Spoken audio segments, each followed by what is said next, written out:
getting real now. It's time for your pre-op call. This is going to be a very important call that you're going to receive approximately anywhere from 30 to 60 days before surgery. Here we're going to make sure that you have enough time for this call. We're going to talk about your medical history and your medications. We are going to talk about what labs we need to order and additional studies and your medical clearance from your primary care doctor as well.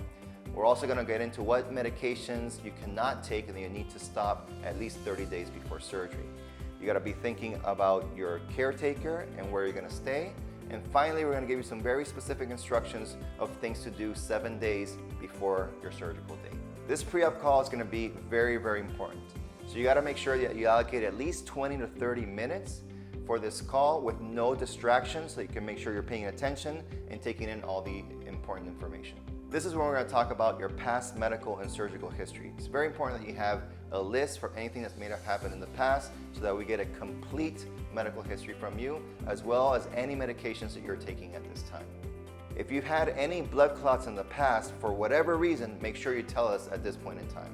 Then we're going to give you a complete order of all the labs that you need to complete before surgery, as well as your EKG, and any potential additional testing such as chest x-rays and mammograms. Make sure that you get your medical clearance from your primary care doctor and any potential additional clearances if you have other medical issues such as cardiac issues. For that, we'll need a cardiac clearance, or say thyroid issues, we may need a clearance from your endocrinologist.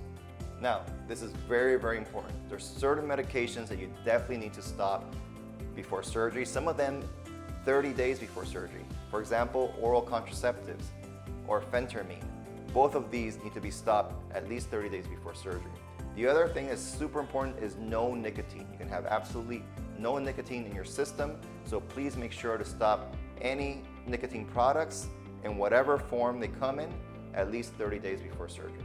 This is a very important time to start thinking about where you're going to stay when you come here in Miami and who is going to be your caretaker.